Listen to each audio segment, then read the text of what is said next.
Everyone has a different experience going to college. Some of us find a home in sports or on-campus clubs, others take comfort in the pursuit of education, and some of us are just looking to party away from home. My college experience was unlike any of that, and what I thought was the beginning of the rest of my life felt more like it was ending. I felt alone, like no one could understand what I was going through, when really that couldn't be further from the truth. The Mental Health Coalition reports that 73% of college students experience some sort of mental illness, which can negatively impact their grades and lead to some students leaving college altogether.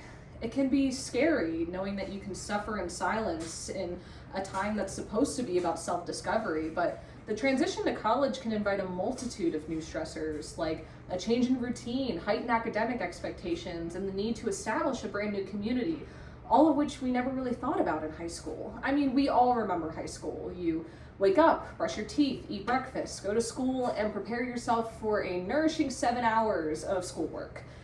College is a little bit different. Is your first class at 8 a.m. or 8 p.m.?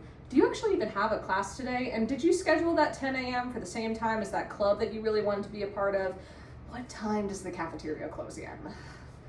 The Journal of Global Mental Health has found that we divide our days into primary routines and secondary routines. Primary routines are the things we do day to day, like brush our teeth, eat, and make sure we go to bed on time. Secondary routines are activities, like hanging out with our friends, studying, and even exercising. Colleges rely on students to excel in secondary routines, but really it's the primary routines that have the greatest impact on our mental health.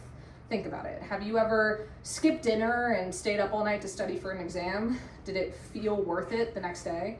The American Psychological Association found that many colleges are prioritizing establishing routine for their students to get them through the day-to-day.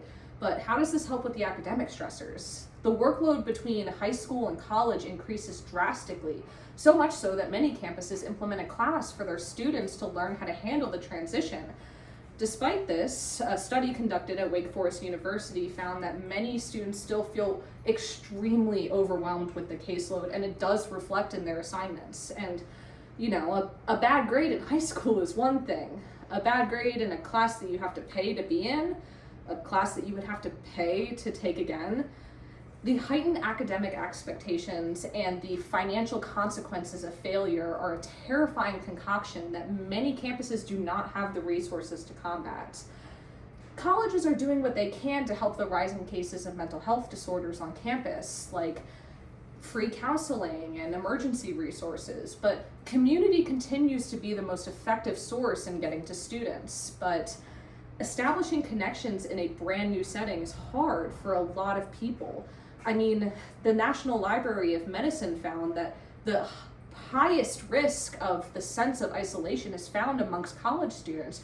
This lack of connection is what establishes the sense of loneliness and can lead to depression and suicidal tendencies. The Hope and Healing Collective found that 77% of students feel the need to confide in others that they may not have access to before they ever search for mental health counseling through their school.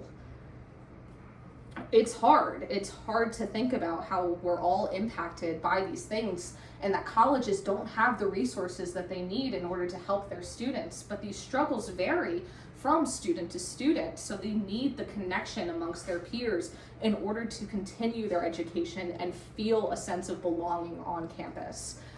While we may feel lost, it's important to understand why the transition to college can be so difficult. The change in routine, the heightened academic expectations, the overall sense of loneliness and needing to establish a community. All of these are real world struggles that we can attribute these complex emotions to.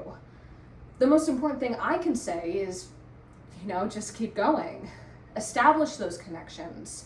Plan out your day-to-day, and remember that statistically, you're not alone. Thank you.